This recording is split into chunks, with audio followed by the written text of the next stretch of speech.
Okay, here we go. Whiteboard problem 10.4. Let's determine the speed of a pendulum. So we have a pendulum's created attached to the end of a 78 centimeter long string. I'm going to write that down. Our length is 0.78 meters. It is to the ceiling and then tying a 150-gram steel ball to the other end. So our mass is 0.15 kilograms. The ball is pulled back until the string is 60 degrees from the vertical. Looks like Callie's going to be featured in this video again. And then it's released. So what's the speed of the ball at the lowest point? So we want to find V final. Given, and we actually have a very nice diagram here that is included in the problem. So I'm just going to sketch that out before we change over to the camera. 60 degrees. Okay. Let's switch over now. Okay, so we're going to say that y equals 0. So here's the pendulum at its initial point. It's going to be let go, right? It's going to arc down here and have some speed. We want to know what that is. So what we need to know is what is our change in height between these two positions, right? Our change in y. So we're going to say that y equals 0 here. And it's going to go up this way, but we need to know what is my initial height. Okay. So we could do a little bit of trig to figure this out. So, we have this length of the string here. We have the same length here, although maybe I didn't draw it exactly correctly. Looks like it's a little bit longer there. Okay, so let's just make this triangle. This is a right triangle. Right, 60 degrees, which means this is 30 degrees. Not that it matters, but we want to know what is this side. If this is L, right, and this is my adjacent side, then this is L cos times 60 degrees, right? Because if I do cosine is my adjacent side over my hypotenuse, then my adjacent side is the hypotenuse times cosine, okay? Okay, so that's L times cosine of 60, and I know this whole thing is L.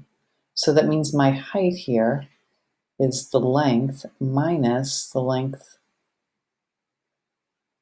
times cosine of 60, right? We're just going to subtract off that part. So that's good to know. All right, so now we are ready to move on. So let's do our energy bar charts.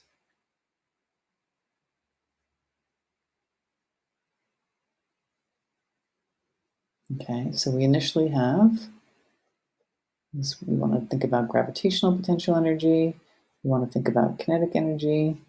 And there's nothing about friction or any energy getting lost or work being done. So we're just going to have gravitational final and kinetic final.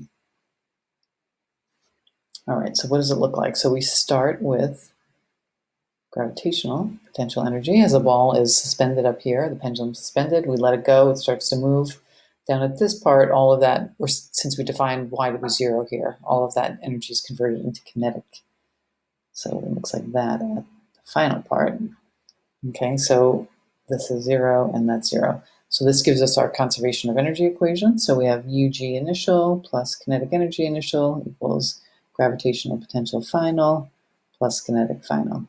And right away, we want to cross out anything that's 0 to make our lives easier.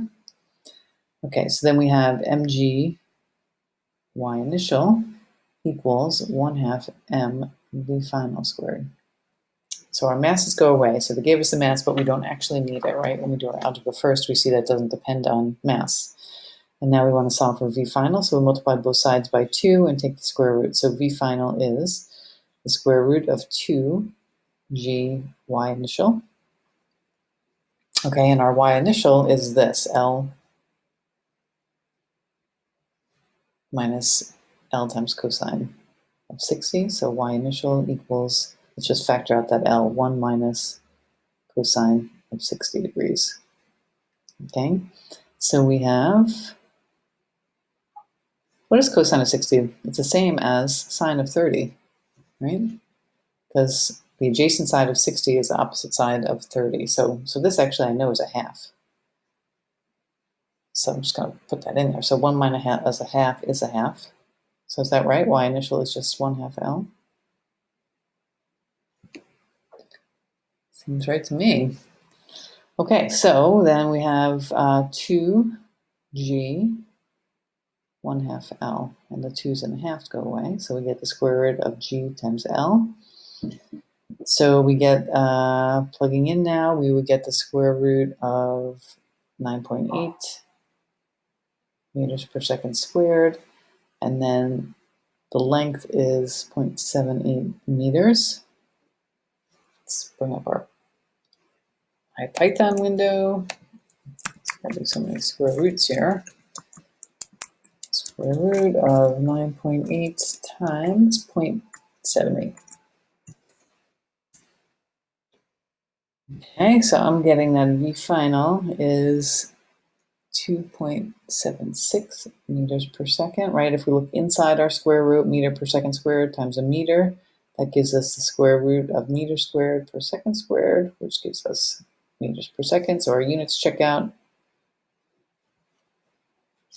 Okay, looking at our presentation, we wrote what we were given, what we need to find. We have a nice picture here of the initial and final. Can go to that, V final here. We've done our energy bar charts to show what's happening.